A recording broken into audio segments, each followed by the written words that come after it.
In the day's other headlines, at least 40 Gazans were killed today by Israeli gunfire and airstrikes, including more who were seeking food. We saw death. We have been out since 6 o'clock. We saw death in our eyes. 10 people died near aid sites belonging to the U.S.-backed Gaza Humanitarian Foundation, according to medics on the ground. 5 more people have died from starvation or malnutrition in the past 24 hours, bringing the total number of hunger-related deaths in Gaza to 180 since the war started. That's according to local health officials. Meantime, in Jerusalem, dozens of Israelis protested outside the office of Prime Minister Benjamin Netanyahu. The Israeli leader faces mounting pressure to end the war and secure the return of the remaining hostages as part of a ceasefire deal. Today, Netanyahu faced more blowback for his cabinet's unanimous decision to fire the country's attorney general, claiming she exceeded her power. That attorney general had been prosecuting Netanyahu for corruption. Israel's Supreme Court immediately froze the move and is considering its legality.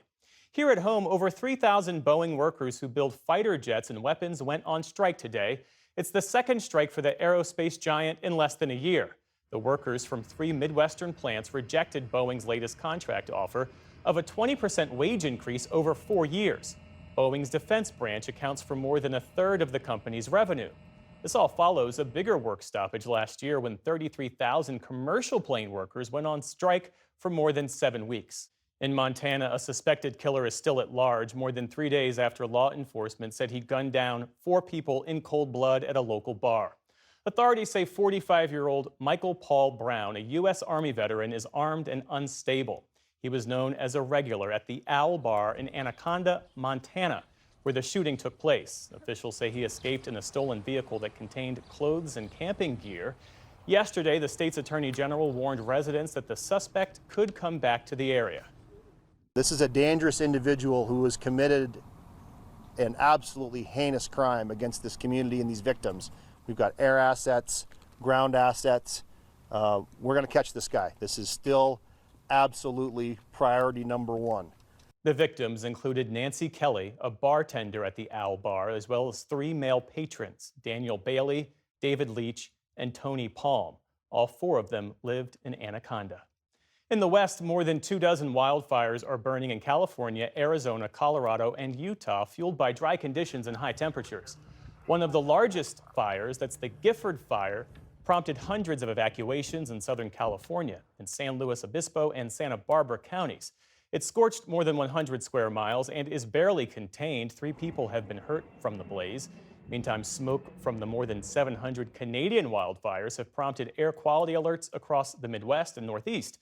A thick haze seen over places like Chicago and upstate New York today.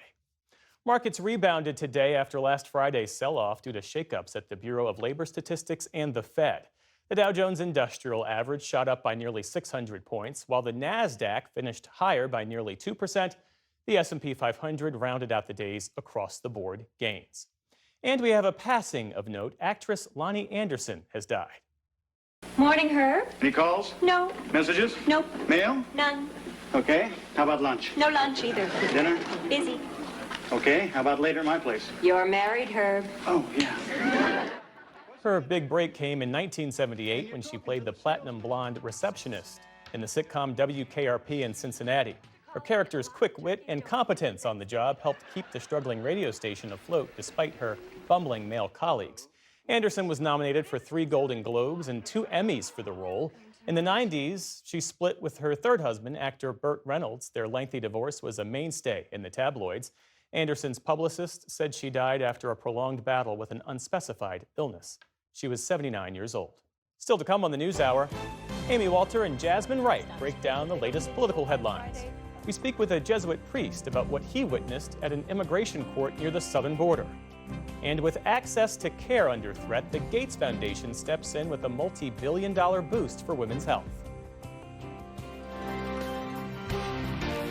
This is the PBS NewsHour from the David M. Rubenstein studio at WETA in Washington, and in the West from the Walter Cronkite School of Journalism at Arizona State University.